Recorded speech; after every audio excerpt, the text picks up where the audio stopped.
TV Convenção, espalhando emoções.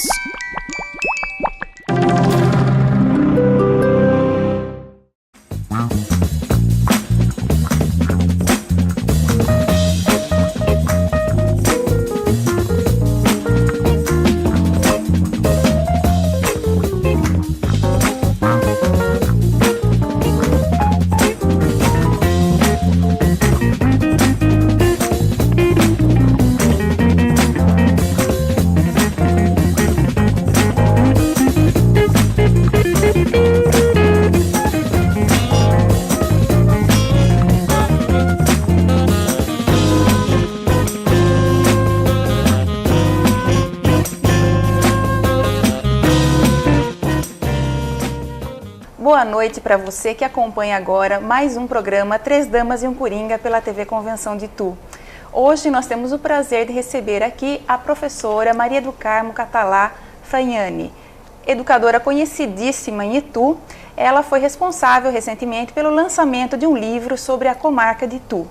Professora, seja bem-vinda. É um prazer recebê-la aqui, especialmente para mim, que foi sua aluna lá nos tempos do Berreta. Fique à vontade, aqui a casa é sua. Muito obrigada, é um prazer meu estar aqui com vocês, principalmente no meio, né, de três damas tão lindas. E ainda você que foi minha aluna, puxa, prazer, no Berreta. No Berreta. Boa noite, Malu. Boa noite. Boa noite, Priscila. Boa noite. Boa noite. Então vamos começar a nossa entrevista de hoje. Professora, como que surgiu a ideia de organizar esse livro sobre a comarca de Itu? Na realidade, esse projeto de se fazer um livro com os alunos do pós-graduação e da graduação é um projeto muito antigo. Nós tivemos a oportunidade de fazer esta pesquisa, fazer esse livro, quando surgiu a Comissão Educação para o Itu 400 anos, que eu tive assim, a honra, né, de presidir. E por meio dessa comissão foi que então nós colocamos esse projeto de pesquisa com os alunos do pós-graduação, da graduação e os professores que foram orientadores para fazermos então um livro. Então esse projeto representou o projeto do ensino superior, porque cada escola teve um projeto e esse foi do ensino superior. E a Comissão Educação foi a faculdade que patrocinou. Então o livro foi feito na faculdade, na comunidade, né, da FADITU, e patrocinado assim, os meios para se viabilizar, não a edição do livro, mas os meios todos foram dados pela faculdade. Então nós temos um trabalho de pesquisa. Na realidade esse livro é uma antologia, né? Porque são 15 trabalhos que representam alunos de todas as classes, não só os concluintes, e que fizeram isso orientados pelos professores, por seus professores. E com aonde? Principalmente uma das coisas que se desconhece muito, que é o material que nós temos na Casa do Barão, conhecida Casa do Barão, porque a comarca de Itu foi a comarca mais antiga. Professora, e quantas pessoas se envolveram, foram envolvidas por esse trabalho? Muita gente, né, Malu? Muita gente começou, desistiu no meio do caminho, ninguém acreditava que fosse possível sair. Esse foi o grande problema, né? Mas os que ficaram, que foram até o fim, foram 77. Nossa, 77 pessoas envolvidas? Bastante. E professora, quando foi o lançamento oficial do livro? O livro foi lançado para mostrar que nós não somos supersticiosos, dia 13 de agosto. Numa sexta-feira, de lua cheia. Sexta-feira. Nossa, 13 de agosto, uma lua cheia. Dizer, o que nós queremos, nós conseguimos, independente de qualquer coisa. E o lançamento foi perseverança. Até pela data fez parte das comemorações do aniversário da faculdade. Principalmente isso, porque ele foi feito, então ótimo, Malu, a lembrança, porque ele era até para ser lançado, porque a faculdade fez, a homenagem foi à comarca de Itu, mas por analogia, né, que a faculdade estava fazendo 40 anos. Foi em 2009. Isso. Nós queríamos lançar o livro em 2009 em homenagem à faculdade, né? Que 40 anos numa faculdade é bastante, né? E ela merecia, mas não deu tempo, porque, como diz, é bastante trabalho trabalhoso, muito... né? E 200 anos da comarca que vai fazer este ano. Não, é 2012, o ano que vem ela faz 200 anos. Então o livro nasceu com a ideia de se fazer pela homenagem aos 400 anos, homenageando a faculdade pelos 40 e a comarca pelos 200 anos. Agora, professora, a senhora foi a grande mentora intelectual do livro, a senhora organizou, fez a revisão dos trabalhos, orientou os alunos, foi realmente um trabalho árduo, né? Eu tive o prazer, a honra de acompanhar, também, de acompanhar um bastante, pouquinho. Né, e eu queria saber que curiosidade a senhora que fez, né? Pode-se dizer de cabo a rabo o livro. Que curiosidade a senhora contaria para a gente que despertaria no público a vontade de ler o livro? Nossa, eu acho assim que todos eles são interessantes. O livro é como um filho, né? Então, quer dizer, você não acha um melhor do que o outro. Porque, olha, falar desde da história da Constituição, da importância que tu teve na Constituição, né? Os processos, porque ele se prende a processos julgados, a pesquisa sobre a comarca, de como era, e também de coisas recentes, né? Até bem recentes, como é o caso do lixo atômico, não é lixo atômico, são resíduos, né, nucleares. É que Itu ficou muito conhecido como lixo atômico. Bastante, ficou e permanece, mas na memória é o que permanece. Né? Mas, olha, de todos eles, então, como diz, não tem assim uma curiosidade maior, porque fala do tempo dos escravos, né? Daqueles que participaram da Revolução Constitucionalista. Então, tem muitos parentes deles ainda, né? Que estão reconhecendo-os no livro. Sobre o direito da mulher, tem um processo em julgado muito interessante. Sobre essa parte da família, do direito de família. Então, tem de todas as áreas do direito tem alguma coisa. Então, tem uma representação de cada uma das áreas. Tem até coisas de impostos, tributos. Esse tema foi muito interessante. Como surgiram os impostos aqui de tributário, como era a meia cisa, né? O que aconteceu quando se perdeu. Foi uma pesquisa que foi bastante prejudicada, porque os documentos que nós tínhamos aí estavam guardados, porque a meia cisa era o imposto que se pagava para os escravos. E ele não ficava no mesmo lugar dos outros, ele era guardado era na Câmara. E esses documentos, na época que teve um incêndio, né, perderam-se muitos documentos que estavam lá na CODEISA guardados, e esses foram alguns.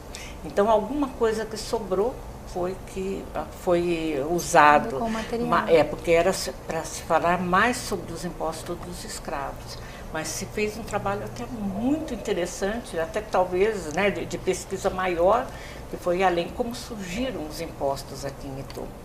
E outro fato interessante que se fala, que se coloca, é o da Fábrica São Luís, que foi de direito empresarial, né? Ele fala do túnel, né, que tinha por baixo. Tem ainda, né? O túnel que passa por baixo. Eu tenho uma curiosidade, gostaria de passar. Eu já tive o prazer. Já tive o prazer. Bonito, está muito assim, bem escrito, né, esse capítulo. Então parece que você volta aquele tempo. Volta no tempo. Foi muito feliz o grupo. Só um parênteses, hoje o bar Tunel é por causa do túnel que tem ali, né? O túnel sai exatamente no bar e liga o outro lado da... Mas não tem como passar. Olha, a passagem é fechada hoje. Está fechado, né? Fechado. Mas teve uma ocasião em que a Débora Dubner fez um evento e reuniu algumas pessoas da cidade e foi feito lá para a gente passar pelo túnel para conhecer. Eu me lembro. Perdi a oportunidade. Tem alguns anos. Porque, na realidade, pelo que nos contaram, né? Ele não, se saísse a mercadoria para passar do lado de lá, da rua, tinha que pagar imposto. Então foi quando fizeram um túnel para, né? Se atravessasse a rua, né? Se atravessar, sair do portão para fora, pagaria imposto. imposto. Se estivesse dentro, não. Que então, legal. Mas Então, o brasileiro sempre dando um jeitinho. Eu não sei se é verdade, mas eu ouvi uma história de que quem deu essa ideia foi o Ulisses Guimarães, enquanto ele era no período em que ele era professor da FADTU. Ele era professor da FADTU e aí precisavam resolver esse problema. E aí ele deu a ideia, faz o túnel.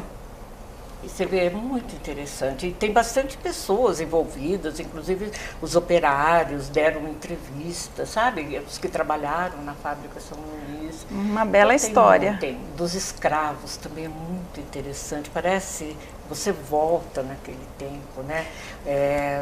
Como eles eram julgados, né? Eles eram tratados como objetos, mas quando era julgado como pessoa. Professora, né? e quantos exemplares do livro foram feitos? Olha, o livro foi patrocinado pela Copitua, com a verba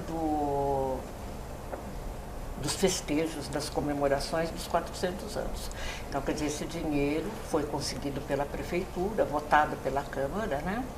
E foi passado, então, para uma comissão que foi, inclusive, que designou a Comissão de Educação. Então, ele foi...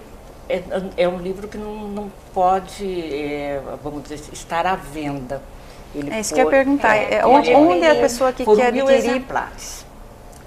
Onde a pessoa que quer adquirir consegue um exemplar? Então, porque os livros agora estão na faculdade, estão na biblioteca da faculdade, está se enviando para todas as faculdades do país e até fora.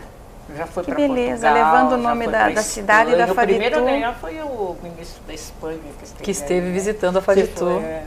Então, e tem gente pedindo, faculdades pedindo. Então, isso já demonstra que é um trabalho que está incentivando muitos alunos da faculdade a pesquisa. E a comarca de Itu é muito antiga, né, professora? Muito antiga. Então, o material também, de certa forma, é extenso, né? Embora não se tenha... Tem 68 mil documentos aqui na Casa do Barão sobre a comarca. Então, é interessante notar que a gente tem trabalhos baseados em algumas, por exemplo, no mesmo período em que grandes doutrinadores do direito, que a gente lê hoje, né, como Mirabete, por exemplo, que naquela ocasião era promotor aqui na cidade. Então a gente tem uma oportunidade única, de realmente conhecimento para ser para os estudantes guardado. De direito do país todo, sem né? dúvida. É um achado. E também, veja bem, esses processos em julgado, eles são de cidades, né, que pertenceram à comarca. A comarca começava em Ribeirão Preto e até Curitiba. Depois até Ponta Porã, em Mato Grosso, e Santana do Parnaíba. Olha, todas as cidades que pertenciam. Né? Então, elas também estão, logicamente, que eles aparecem no livro, né? Tem referência a elas. Então, existe, assim, um trabalho. E os alunos, eu acho que a gente esquece todo o trabalho que teve no momento de ver a alegria dos alunos, né? Deles terem realizado e terem conseguido ir até o fim. Eu acho como saltense, o livro traz algum caso relacionado à cidade de Salto? Porque tem alguns que são processos em julgados. De resto, assim, especificamente, eu não sei, não me recordo de nada assim. Mas é que eles traziam os processos, né, para serem julgados, então eles se referiram aos processos. Não, mas não são todos que são processos, mas pode até ser. Porque na época pertencia a Itu, né? Porque na época era Itu. Era Itu. Até uma curiosidade, que por conta dessa pesquisa a gente ficou sabendo que o padre queria fazer, que estava no momento, a matriz de Salto, a matriz de Itu, lá de frente para o rio. Então, quer dizer, que se tivessem feito isso, Itu e Salto seria uma cidade só. Uma cidade só. Porque a matriz, isso é uma coisa interessante. A matriz é que define os limites da cidade, de onde que ela vai partir. Sim. E eles não tiveram autorização para fazer. Então, não tiveram autorização para fazer lá. Lá. Eu não sei se foi o bispo, o papa, não sei por quem, acho que é o bispo, né? E não deu autorização. Esse Pelo é o menos chamado efeito foi... borboleta, né? Uma atitude de um padre definiu todo o destino de uma cidade. Até geográfico de várias cidades. De várias cidades. Agora, eu estou passando, né, como foi pesquisado, como falaram. Agora, eu nunca vi, não tem documento que comprove isso, não, né? Não vi documento nenhum. Mas é o que se fala, que realmente foi isso que aconteceu. Quase que você fica ituana em Minas.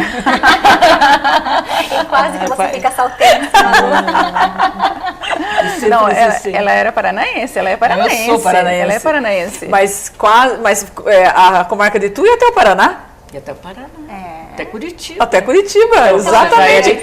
Não tinha como escapar de Itu. Não, nossa, era Itu, não tinha jeito. Não tinha como escapar. E nós fizemos quer ver, esse daqui da situação da mulher, sabe? Um caso julgado aqui, que foi um caso verídico mesmo. Então, como naquele tempo existia um preconceito maior, mas que esse preconceito continua, né? E qual é o caso, doutor? Qual é o caso? Foi um caso de uma prostituta, né? Que ela foi... como que ela foi tratada, né, a situação da mulher no Código Civil, de fidelidade. Então é um caso bem assim como que fala?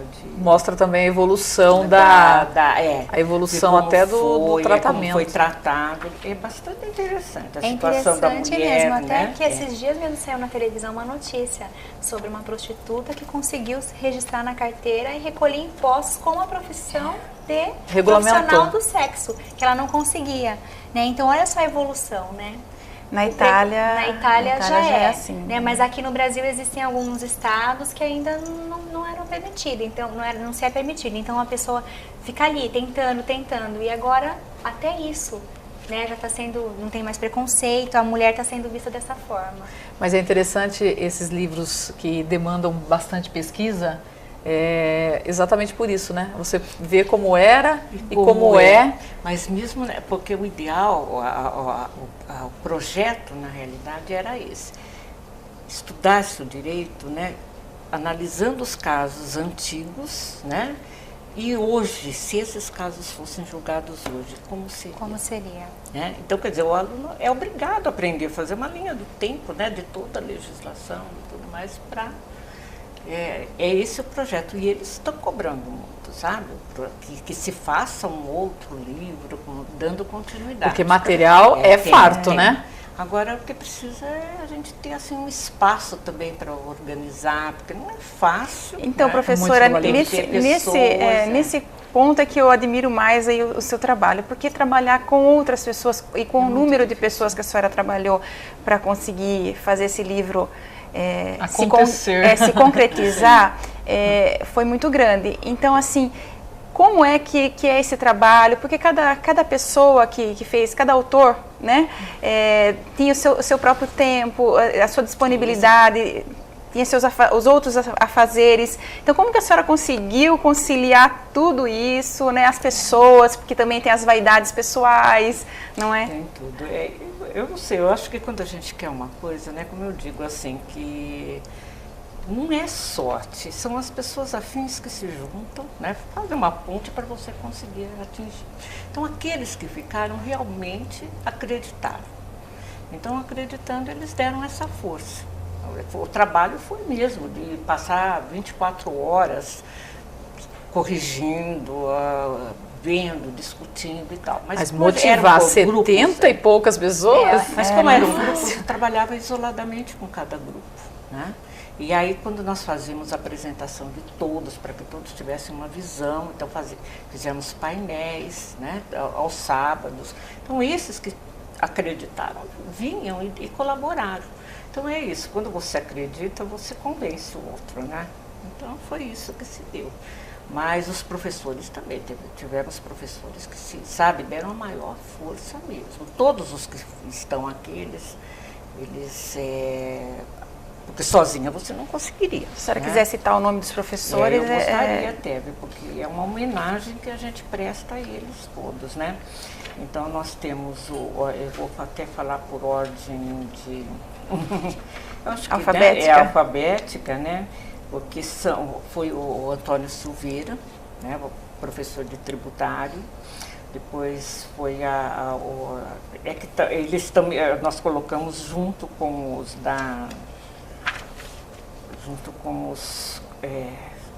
com os nomes dos alunos também, né?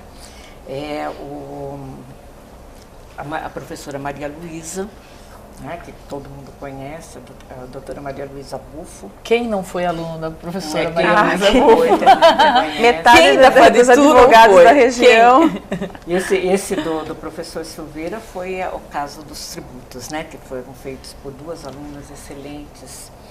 Aí depois a parte da professora Maria Luísa Bufo foi a Revolução Constitucionalista, Influências e Reflexos. Então, e tudo é uma Participação efetiva. Muito importante, muito importante. Casos que também aqui eu não gostaria de comentar, mas a gente tomou conhecimento de mitos, né, que aconteceram, que se valorizou e que na realidade a história é outra, sabe?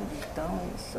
Mas que como pena que ela não vai tem poder prova, contar aqui. não é uma pena porque eu não tenho prova Olha, disso, né? isso Então, é uma judiação que a senhora faz com 3 jornalistas. Mas no momento, mas é uma olha, tortura para nós. Não, Mirna, não é, sabe? Porque no momento que eu tiver, eu estou inclusive fazendo uma pesquisa nesse sentido, estou buscando. Então, no momento que eu tiver os documentos... Mas então quer dizer que nós estamos anunciando que teremos um novo livro, então? Se Deus quiser. Olha só, que Se não for feito interessante. por mim, pelo menos eu acho que assim, que eu abri caminho para lideranças de outros também, né? Dentro da faculdade. Então Que eu maravilha. espero, né, que tenham outras pessoas que sigam. E a como eu falei, pesquisa que a senhora está fazendo é Não, mais essa centrada... é individual, porque foi algo que surgiu sobre a história de Itu, um caso dentro da Revolução Constitucionalista. Então, mas eu quero ver conte se é um verdade pouquinho, isso. conte um pouquinho Isso pra é gente segredo. agora, não vai deixar a gente curiosa pessoal. demais. Isso eu não posso mesmo. Olha, Sabe, porque aí passa depois mel eu na posso- boca da isso- gente isso depois. é- Pelo isso menos é- a professora tem que prometer. Prometer. Que se a senhora Assim fizer que o eu livro, a conseguir, senhora vem aqui de novo. É, Para não sei contar se pra de De gente. novo, não. E primeiro, nós temos que ser em primeira mão. primeira mão, Vou exclusividade. saber se assim que eu tiver em mãos documentos que comprovem isso que foi levantado. Está prometido. Está prometido? Agora, depois veio o professor Luiz Fernando Cardeal Sigrist, que também deu uma força imensa. O Sigrist tem que agradecer muito ele, porque ele foi aquele incentivador, sabe, de todos os momentos. Todos eles vieram até o final, né? Mas como o Sigrist também foi meu aluno... Mas é então marca a gente registrada tem- dele incentivar, né? É marca registrada dele incentivar as pessoas para fazer os trabalhos. Ele deu muito apoio. Então, e ele fez um caso julgado que foi muito bacana, inclusive o Mirabete entra nesse caso, sabe? Era um promotor Sobre da a época. liberdade de imprensa. Sabe o que aconteceu? Nossa, porque foi o caso do jornalista Feijó. Ah, muito Vocês famoso. lembram dela? Temos Muito que ler. famoso. E foi, esse daqui é um dos principais. Ele No marcou meu bem a entender. história de Itu. Assim, porque fez justiça, né? Porque ele tinha sido julgado e o Mirabete falou, não tem nada a ver com isso. E foi aonde nós conseguimos também publicar esse livro, porque veja bem, foi baseado dentro da liberdade de imprensa. Quer dizer, o projeto foi apresentado à direção, à mantenedora da faculdade e aos professores, todos os projetos.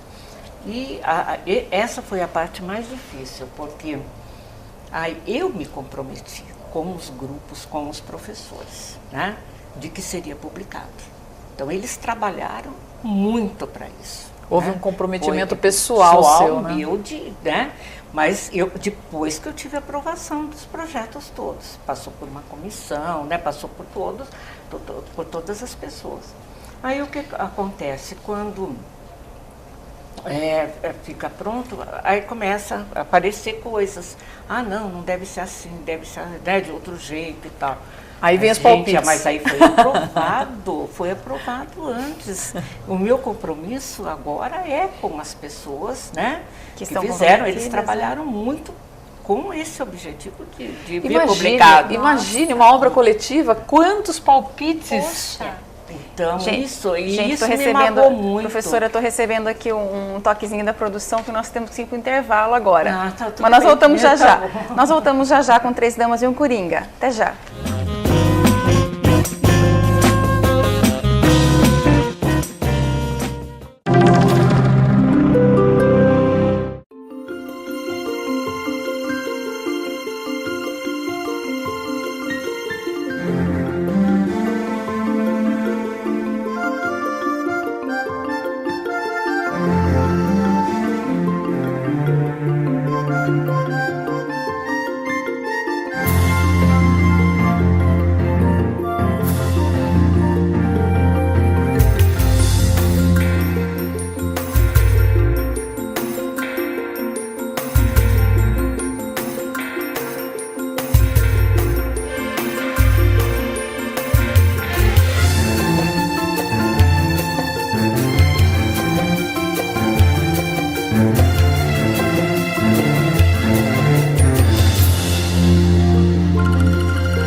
TV Convenção, espalhando emoções.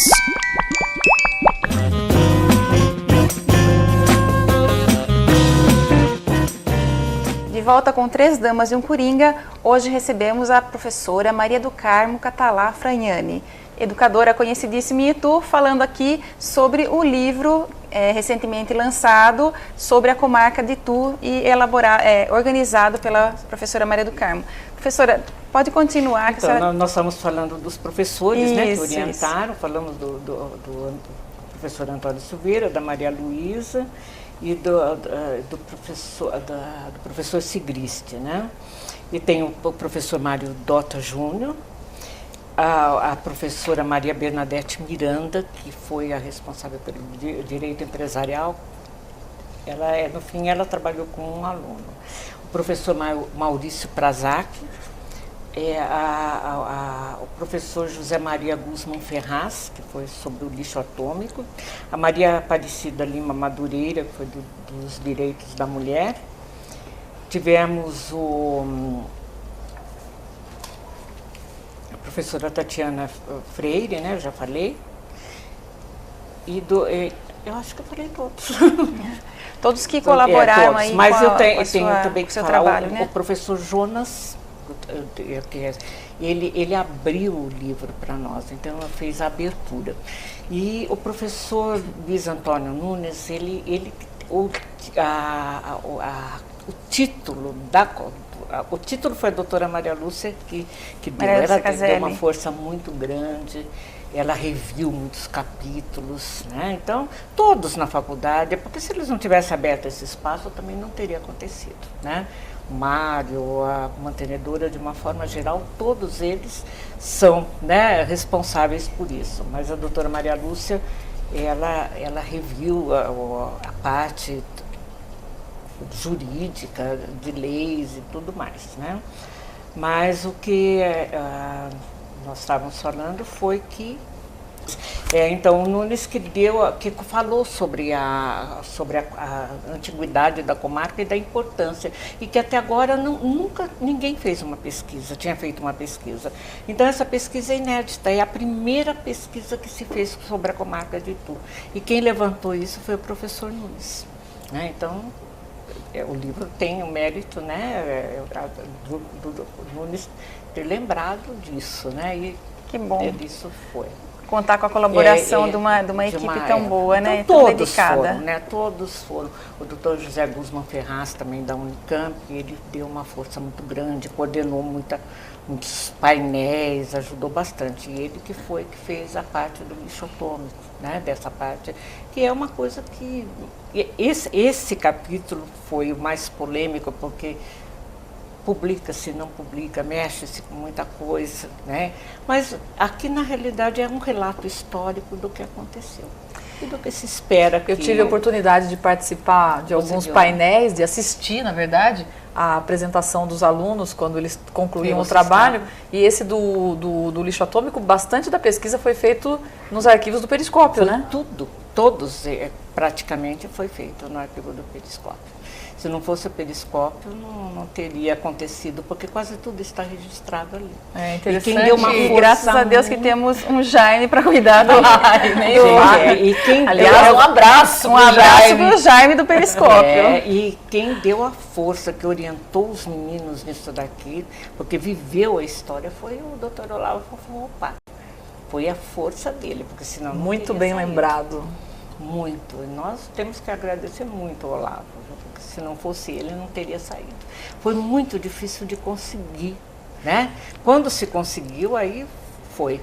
Mas veio pessoal de fora também, que hoje faz, vamos dizer, responsável pela vistoria da... E é importante lembrar, né? Aliás, ninguém lembra, mas o lixo atômico está aí. Continua no mesmo lugar. Algo que a gente tem que estar pensando para o futuro, né?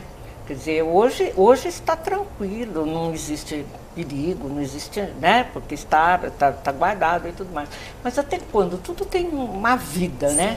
Quer dizer, até quando no momento em que o Japão está jogando lixo radioativo no mar, não é verdade?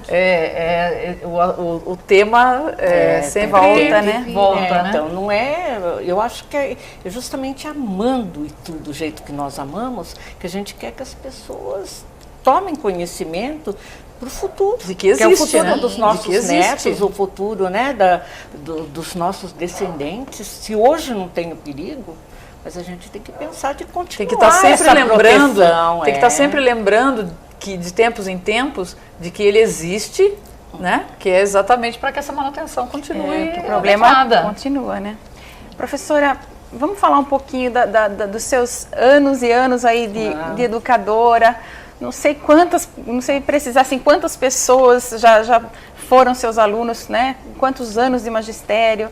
Em todo esse tempo, agora, nos últimos anos, a senhora tem ficado responsável pela análise das monografias, dos trabalhos de conclusão de curso na FADITU, né? E outras coisas que a senhora organiza na FADITU. Nesse trabalho que a senhora está fazendo agora na FADITU, qual é o maior problema que os alunos enfrentam quando vão fazer o trabalho de conclusão de curso? É a pesquisa, o português, né, a falta de habilidade com o português, ou são as normas da ABNT? Olha, eu acho que tudo junto, né? Tudo junto, misturado. Eu ia falar isso. Eu acho que foi bem lembrado todas as causas, né, das dificuldades. Mas eu cito uma que eu puxo a orelha dele sempre, porque aluno é aluno, para a gente é como filho, né? No fim eu puxo mesmo a orelha. Eles deixam tudo para o final. Mas isso não é. Grande problema. Isso não é. Isso não é a nossa cultura, né, Malu? Mas é impressionante, né? Então eles deixam tudo para o 5º ano. Quer dizer, esse ano já melhorou bastante. Tivemos, acho que, pelo menos um quarto dos alunos do 4º ano entregaram já a monografia. Então, quer dizer, que passaram por 5º ano já de tanto. Você vê, água mole em pedra. Eu acho que da minha turma eu fui a última aluna então aí eles ficam em desespero, porque tem exame da UAB, que é aquele problema, né, da UAB.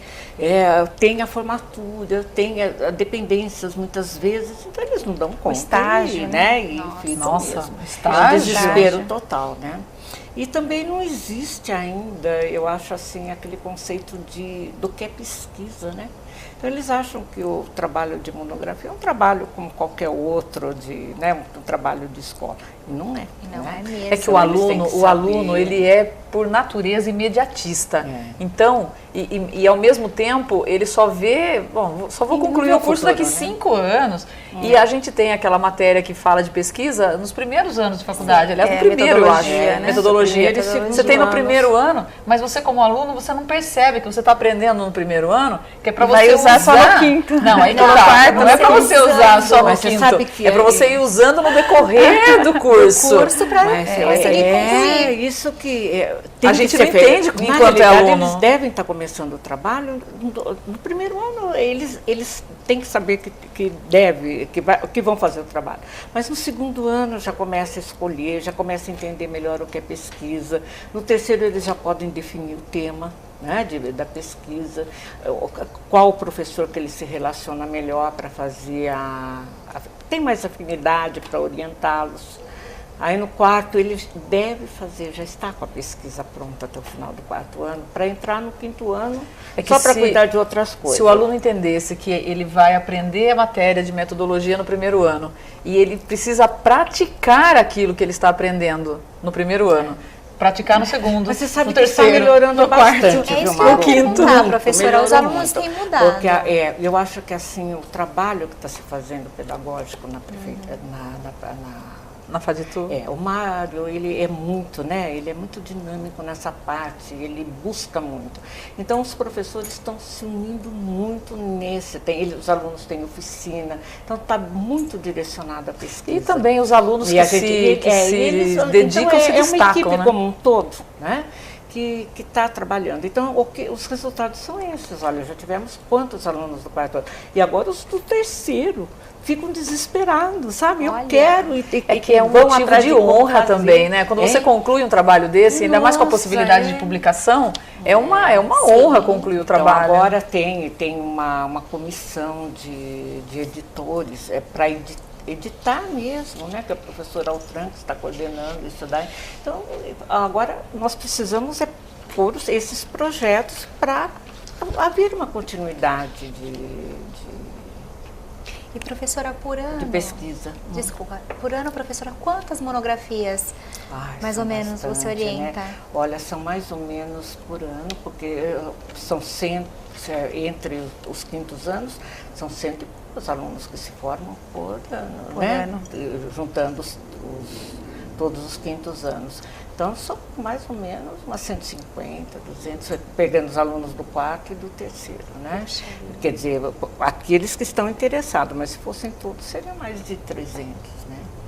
Professora, e uma curiosidade, a senhora ainda encontra trabalhos assim, chupados da internet, do Zé Moleza, ainda? Mas isso agora eles já estão sabendo, né? Estão sabendo, já melhorou muito, porque na realidade o que tinha que se fazer é pegar esses e o aluno reprovar, né? Mas aí o que adianta reprovar um aluno? Você tem que trabalhar para que ele não faça mais aquilo. Então, moral da história, é muito fácil você pegar uma monografia puxada na internet ou comprada. Por isso que existem as normas da faculdade. Então, são normas da BNT, mas escolhidas, porque elas têm muitas normas para diferentes coisas, várias normas, né? Então, nós escolhemos aquelas e elas fazem parte. Quando entrega uma monografia que não está dentro da norma, você já sabe que não foi o aluno que fez. Né? Aquela monografia muito bem feita. Aí o que acontece? O aluno vai ter que fazer outra vez e entender que um advogado vai fazer isso. Como que vai, né? Então é uma coisa ética. Eu sei que as coisas estão melhorando muito, diminuiu muito o número de monografias. No começo eram muitas mesmo, quando foi obrigatória essa parte toda, então, mas agora está bem, por isso que eu digo, o trabalho de equipe vai sempre tem bons resultados. Não é uma pessoa sozinha que consegue, né? Se for somente eu, não, isso aí é todo, né? Tem toda uma equipe de professores, da própria organização do currículo da faculdade. Né? Agora, professora, a senhora tem uma vida inteira dedicada à educação, né? Em Itu. E a senhora já foi coordenadora, diretora, professora, supervisora de ensino da Secretaria Estadual da Educação, delegada de ensino. A senhora já passou por todos os estágios. Todos os estágios da profissão, da carreira, né? Da carreira de educadora. Eu queria saber qual foi a primeira escola, qual foi a primeira turma e que sensação que a senhora traz desse período. Olha, se eu falar para você, foi anterior a eu me formar. Porque eu acho que desde criança, dos 7 anos, eu já queria ser professora. Então, eu dava aula. Minha tia tinha uma tia, a tia Enide, ela era professora na Convenção de Tu. Imagina, eu tinha 7 anos, eu já sabia ler. Eu comecei a ler com 5 anos. Né? E quando ela dava aula na Convenção, eu estudava no Patrocínio. Estava no 2º ano, eu tinha 7 anos quando estava no 2º ano. Eu ia tomar a leitura dos alunos dela, lá na Convenção. Saía correndo da escola, porque ela terminava mais tarde, ia tomar leitura, fazer ditado para aqueles alunos de recuperação. Então você vê um pouquinho. Ia ser professora. E ela levava, era daquelas professoras que levavam os alunos para estudar nas férias. E quem era que dava aula para os alunos? Fazia eles entrarem em fila na minha Uma disciplina. Ai, olha, era uma coisa, menina, mas corrigia os caderninhos e tudo mais. Então, quer dizer, foi nato, né? Quer dizer, então eu sempre quis ser professora. E encontrei todas as dificuldades, porque quando foi para entrar no curso normal, foi o primeiro ano que teve vestibular. Cortaram aquele número, né, de professor. A senhora fez magistério aonde? Eu fiz uma parte, porque nós moramos alguns anos em Jundiaí. E eu comecei o curso normal lá, o meu vestibular foi lá. Mas aí depois eu voltei para o Patrocínio, né, nós não nos acostumamos lá, tivemos que voltar para aí. Então, voltei para o Patrocínio, mas a minha história é do Patrocínio. Inclusive, eu estou me lembrando aqui, houve uma festa há um tempo atrás das ex-alunas do Patrocínio, que a senhora foi uma das organizadoras. Foi, então, nós fizemos 50 anos de formatura. Festa do Patrocínio. E aí, oficialmente, 50 anos. 50 anos, a minha turma toda. Incrível que pareça, pegamos a fotografia antiga, né, da época que nós nos formamos, de agora, nós nos achamos mais bonitas agora. Ai, que maravilha! Eu acho assim, todo mundo realizado, né, todo mundo feliz, né, então, naquela época era uma educação muito rígida, né? Muito rígida, né? Então, eu era aluna assim, mais, como diz, cobrada pelas minhas arguições, né? Então, sempre perguntava muito, tá? E naquela época, o aluno não podia perguntar muito, não, né? É verdade. Então, eu dei trabalho para as freiras nesse sentido. Professora, do seu tempo de normalista para cá, o ensino mudou muito. Quem mudou mais? O aluno ou o professor? Olha, com toda certeza, naquela época nós éramos formados para sermos professores, né? Então é diferente de hoje, que é a habilitação do magistério, né? É uma habilitação como outra qualquer, quer dizer, então é a diferença que existe entre ser educador e ser professor. E o Rubem Alves é muito feliz nessa comparação. Eu terminei o módulo agora do magistério, para pós-graduação. Né, e justamente um dos enfoques é esse que a gente trabalha. E tem muita gente agora que quer ser professor. Nunca pensou na vida, que são aí procuradores de justiça, delegados e tal. E despertou neles essa vontade. Porque o educador, na realidade, está dentro de cada uma das pessoas. Ele está adormecido. Mas se ele acordar, ele vai ver a importância que é, né? Que um educador tem. E o professor não, o professor é professor, ele pode ser muito competente, pode ser responsável, mas não tem paixão, não tem amor por aquilo que faz. Então, o que eu acho que mudou, Mina, tudo mudou. Né? O aluno mudou, lógico, tudo se transforma, né? Mas principalmente a formação, né, do professor. Então, no momento que você se desperta para essa vocação, né? Você sabe que tem a vocação, que quer ser um agente de transformação e não de reprodução do sistema. Então, isso eu acho que não existe alegria maior na minha vida, né? Que é, como eu disse, percorrida por todos os passos da educação, desde professorinha de roça, né? Que ia no cavalo para licionar em fazenda, até, né, todos os cargos pelos quais passei, todos por concurso, né? o que aconteceu foi a mudança, né, da formação do educador e para ser um professor, mas principalmente pela desvalorização do professor pela sociedade. Sim. Porque no momento que se desvalorizou o professor, numa sociedade capitalista como a nossa, né? Quer dizer, abaixou-se os salários, abaixou-se... Hoje, ninguém quer ser professor. É verdade.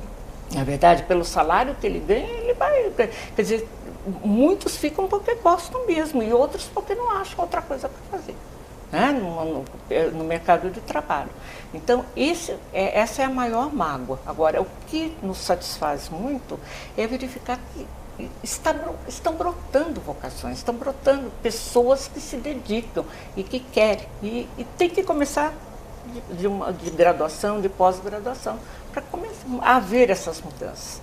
Então, eu estou lendo os portfólios dos alunos agora desse módulo e a gente vê como eles entenderam isso, né?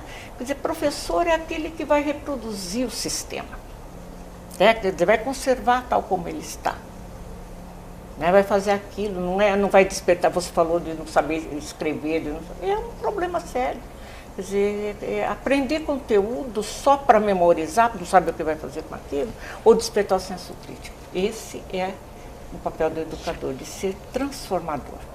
Então a gente tem que ser polêmico, tem que brigar, tem que enfrentar as coisas e conseguir chegar lá. E muitos estão conseguindo. Então muitos já superaram aquilo que eu esperava. Quer dizer, estão fazendo 1000 vezes melhor do que eu fiz. Do que eu fiz por eles. Então essa é a maior alegria que a gente tem, quando vê que eles estão sendo educadores. Professora, a senhora falava que o professor, né, a formação do professor mudou muito, o professor está hoje assim, desvalorizado, mas o aluno, lógico, também mudou. Hoje, o aluno que os professores enfrentam na sala de aula é um aluno que tem computador em casa, que está acostumado com uma informação muito mais rápida, né, internet, e é um aluno também que vem de famílias que também não valorizam o professor. Então o aluno chega em casa, reclama do professor, o aluno é que tem razão. E aí o pai corre para a escola e vai reclamar do professor. Então, o que desmotiva mais o professor, né? Eu sei que o salário baixo desmotiva, mas essa questão do aluno ser desrespeitoso, não valorizar o trabalho que o mestre tem dentro da sala de aula, isso também deve ser um calo hoje para o professor, porque, né? Como eu disse, o professor, na realidade, é a grande vítima do sistema, né? Porque ele não foi formado para enfrentar esses problemas. Ele não tem a culpa de não ter sido formado para enfrentar hoje a inclusão dentro da sala de aula. O aluno que hoje é educado pela televisão, ele é da imagem, né? E a educação nossa hoje ainda é uma carteirinha atrás da outra, sentados, né, obedecer. Quer dizer, então ainda estamos com um método muito antigo de trabalho. Embora as propostas que existam, as propostas curriculares e tudo mais, sejam mais dinâmicas, não se tem o tempo necessário para ainda estar preparando esse professor. Por isso que eu digo que as reformas têm que começar na universidade, né? E para que essas pessoas que saem das universidades possam estar formando os professores de uma forma que dê a eles essa competência. Mas, acima de tudo, o professor tem que ser valorizado. E numa sociedade capitalista, é o salário que importa. Então, no momento que o salário do professor melhorar, que ele for realmente valorizado, eu acredito que as coisas vão melhorar. Porque até os próprios pais desvalorizam hoje como você trabalho. disse. Aliás, são os primeiros, numa vezes, escola particular, tem primeiros. professor que tem pai que entra para conversar. Eu tive essa experiência também em escola particular. Chega e fala assim, não, eu pago o seu salário. Você tem que fazer isso. E quer interferir, ensinar como que o professor tem que dar. Para mim, isso é ignorância. Já partiu para a ignorância. Existe em todo lugar a violência que os nossos professores enfrentam em sala de aula e tudo mais. Por quê? Porque eles não têm o apoio dos pais mesmo. Não tem mesmo. Né? Então é muito difícil. Hoje em Então, dia quando os a pais gente pagam diz- a mensalidade achando que o professor tem a obrigação de educar os filhos. E aí que você vê, e com isso os pais ainda não tomaram a consciência de que eles estão deseducando seus filhos. Exatamente. Porque não ensinando os seus filhos a serem gratos, terem gratidão, que é o principal sentimento, né? De serem educados. Eles estão levando os seus filhos não para um que caminho eles- da felicidade. Os pais de comprar, transferem, né? Transferem para o porque professor eles mesmos vão ser as vítimas a responsabilidade de educar. De educar. porque eles acham que se eles podem tratar o professor daquele jeito, eles podem tratar qualquer pessoa.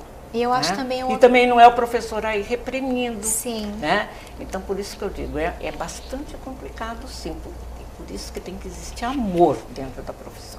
Né? Isso é reflexo Mas mesmo não da é nossa, missão, da nossa não, sociedade é capitalista, como a senhora capitalista. disse, porque a pessoa acha que ela compra tudo com Tudo. dinheiro, né? E as crianças principalmente hoje, Passam a né? ter essa ideia Eles desde acham cedo. que eles acham. E os professores, aí fica aquele conflito, em vez deles se unirem, né? Pais e professores, existe um conflito. Parece que um está de um lado e o outro está de outro. E só dá certo quando realmente nós trabalhamos juntos, família e escola. Eu tenho uma experiência muito, muito boa com isso, com esse trabalho de comunidade. Eu comecei, você falou, trabalhando, a primeira turma minha foi no patrocínio. Não tinha idade nem para entrar no Estado quando me formei, né?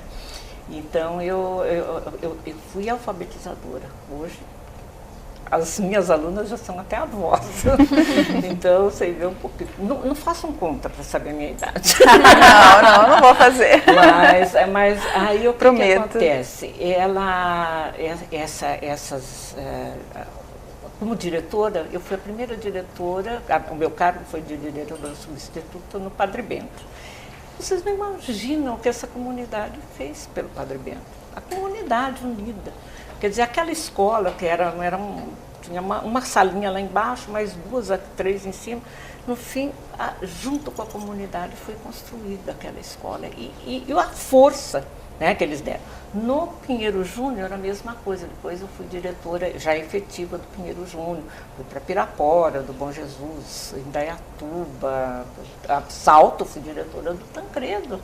Nossa, o Tancredo, tradicional E eu me colégio. aposentei sendo supervisora, o maior número de escolas de Salto. Então, eu tenho muito sangue saltense, adoro. Que bom!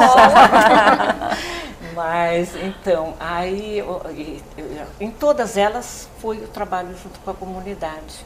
Então, por que o sucesso? Porque a família estava junto. Houve união, né, professor? Então, é isso que é importante. Quer dizer, quando a família também se sente valorizada pela escola, então o diretor, ele tem que ter isso, né?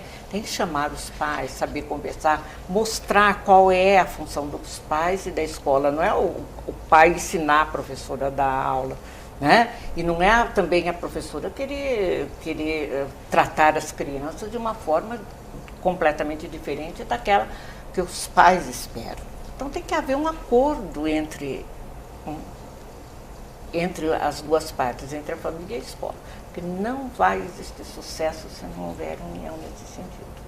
E a escola é o primeiro lugar em que a gente vai aprender a ser gente, né? E eles têm que ser felizes, né? Tem que ser um lugar de felicidade, de alegria. Fazer né? amigos, né? Aprender a dividir. Aprender a dividir. Eu acho que o que falta também um pouco é de humildade, porque hoje em dia, como a gente está falando, esse mundo capitalista, a gente não consegue mais doar um tempo da gente para fazer nada. Eu vejo até às vezes por mim, um tempo de poder fazer uma coisa, até em prol da escola, da comunidade. Um trabalho voluntário, né? Exatamente, isso a cada dia está diminuindo. Exatamente, a gente só tem tempo para o trabalho, para os problemas pessoais. E esse mundo que parece que a gente não tem mais o mesmo tempo que existia antes, né? Então acaba acontecendo isso, cada um vive no seu mundinho, isola-se e fica essa divisão. E as crianças que vão ser vítimas, né? Exatamente, exatamente. Né? Hoje a gente sente que o tempo é um luxo. É um luxo. Mas né? É um luxo. É um luxo. E as crianças ficam muito mais educadas pelos videogames, pela televisão. Exatamente. E é isso. E a internet, que é um mar sem fim, né? E os pais muitas vezes nem sabem o que as crianças estão vendo. Estão vendo, né? Esse que é o grande problema. Professora, nós estamos encerrando o nosso programa. É tanta coisa para conversar e tão pouco tempo, né? Mas antes da gente encerrar, eu gostaria que a senhora deixasse um recado para as pessoas, para os educadores do alto de toda a sua experiência, que já passou por todos os cargos possíveis aí na área de educação, aqui em Itu, que a senhora deixasse uma mensagem para as pessoas que querem fazer magistério, que querem ser educadoras, que têm essa vontade de seguir essa missão que é educar. Olha, eu acredito que sem amor não se faz nada. Então, aqueles que escolherem a profissão de professores, eles têm que realmente sentir paixão pelo que faz. Então, tem que ter amor ao magistério, né? Amor a si mesmo, principalmente assim, acreditar em si, ser persistente naquilo que acredita. Então, ir à luta, porque se não dá certo de um jeito, tem que dar de outro. Então, e esses professores que já estão, que eles não percam a esperança, porque as coisas têm que melhorar. Tem muita gente tentando transformar, não reproduzir o sistema como está.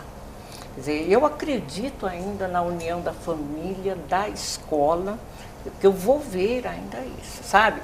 Que essa dicotomia que existe hoje da família e da escola, a gente vê quantos programas que estão existindo, né? Agora a inclusão é uma coisa, as crianças estão aprendendo a serem úteis uma para as outras, atendendo, né? Nas dificuldades, ajudando. Então, muita coisa de bom está acontecendo.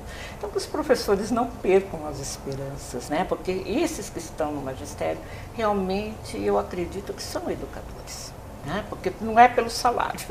Né? É pelo salário. Não é pelo salário. Então, e que o governo reconheça esse trabalho. Porque sem educação, um país não é nada. Nós vamos ser dominados pelos donos do capital, que não são nossos, né? Que vem de fora. Né? Então, esse é o grande mal, né? Que talvez, se a educação der certo, ninguém vai segurar o Brasil. Isso amedronta muita gente, né? Com certeza. Então é isso que nós precisamos, né, de mais pessoas que transformem e que tenham paixão pelo que fazem. E acredite, acima de tudo. Malu, alguma pergunta, Priscila? Só uma última pergunta para a professora. Precisa mais de qualificação ou de vocação um professor? Aí é igual, Malu, sem sombra de dúvida. Porque também não adianta nada você ter amor se você não gostar de buscar, de pesquisar, de ir atrás, de se atualizar acima de tudo. Porque quem não se atualiza, ele não vai ficar atrás, ele vai ficar à margem do processo. Então, principalmente a educação, os alunos cobram dos professores, por quê? Porque eles têm uma vivência da imagem muito mais rápida, muito mais ágil do que os professores, não é verdade? Tanto que hoje eu me vanglorio, sim, eu entendo tanto de internet como qualquer um dos meus É verdade, eu sou uma das... Não é verdade? É verdade, eu recebo bastante material da professora por internet, ela é uma assídua frequentadora. E é orcuteira, Facebook, é com ela, Facebook, Orkut. Querem me encontrar, e às vezes fica até de madrugada com os alunos. Querem me encontrar, estou na rede. Estou na rede. Mas não é verdade? Então eu acho assim, que nós temos que nos atualizar sempre, né? Então o professor, a vocação só para ser professor, muito bonito, né? Não é? Tem que estar em sintonia com o seu tempo, educador, né? Eu acho que o educador tem que estar sempre atualizado. E aguentar, né, gente? Porque em todo lugar existem, né, coisas excelentes e outros problemas muito difíceis de se encarar. Agora, descobrir a causa do problema. Eu particularmente eu gosto de uma filosofia da professora que é mais ou menos assim, ela acabou de dizer, mas foi uma frase no meio da resposta toda que se perdeu. E eu queria frisar isso. Ela tem uma teoria, que eu acho muito interessante. Se não der certo de um jeito, vai dar certo de outro jeito. Essa tese dela eu acho fantástica. O problema, ele se caracteriza por uma coisa, por ter solução, né? Se não tem solução, não é problema. Então, aquilo que nós encaramos como problema, nós temos que correr atrás da solução. E tem solução, né? Tudo tem solução. Graças a Deus. É saber, né, buscar alternativas. Mas essa teoria da professora eu tento aplicar no meu dia a dia. Se não der Mas certo de um você jeito, aprendeu, né, vai dar Malu? certo Foi de minha outro. aluna, né, Malu? Bom, gente, Olha, professora, só quero dizer que foi um prazer recebê-la foi aqui, muito que é um bom. banho de motivação e você é um exemplo de doação e perseverança. E isso, como a Malu falou, é um chá de ânimo para a vida da gente. Se espelhar bom, numa né? mulher como a senhora. Ai, que bom, Patrícia. Puxa, eu fico assim muito honrada, viu? professora, e também parabenizá-la e todos os autores do livro, né? né? Porque, olha, realmente... A senhora repasse nossos cumprimentos. É a ele que nós devemos. O meu mérito foi de incentivá-los, de levar e de organizar, né? Isso. Mas se não fosse por eles, pelos alunos, né? Todos eles que nos deram. E a faculdade ter aberto, né? O espaço para que isso acontecesse. Porque não é em qualquer lugar que você encontra também, né? Pessoas Aqui somos todos disponíveis. filhos da Fagitu, né? Só falta É, a Priscila só agora. Priscila. Mas Nós uma estamos aqui família. tentando fazer com que ela vá, mas ela faculdade está... realmente é uma comunidade, né? Você vai também, né? Então, né? Estão me convencendo, professora. Não, agora eu espero Gente, que você nós- saia convencida. nós estamos né? na nossa hora agora. Realmente é uma comunidade, né? Que a gente é uma família. Os nossos alunos, a maior parte não é de Itu, mas é da cidade. região. circunvizinha. Mas o grande número de operadores do direito de Itu é da da Fagitu. faculdade, É da Fagitu. Olha, nós temos muitos alunos de Salto, Indaiatuba, Sorocaba, né? De toda, da Grande São Paulo, vem muitos. Mas quem faz direito, realmente, é que não escolhem a carreira do direito, por isso que eu estou dizendo. Mas aqueles fazem, são de Itu, né? Os alunos de direito são de lá. E são ótimos os nossos alunos, sabe? Não é por dizer não, né? Mas você pode ver, eles são empenhados, gostam daquilo que fazem, são educadíssimos. Então, Bem, eu professora, adoro-os. obrigada pela sua agradeço, presença. gente, eu falo demais. Obrigada por todos esses esse anos é o de dedicação à educação de Itu. Imagine, eu que Foi um prazer tê-la aqui. agradeço vocês muito e a todos também que passaram, né? Porque para mim é uma alegria muito grande ser, né, ter encontrado tanta gente boa no meu caminho. Boa noite, Muito Malu. obrigada. Boa noite, Priscila. Boa noite, professora. Muito obrigada. Boa noite para você que nos Parabéns a acompanhou vocês. aqui pela TV Convenção. Até semana que vem. A gente se vê no próximo Três Damas. Tchau.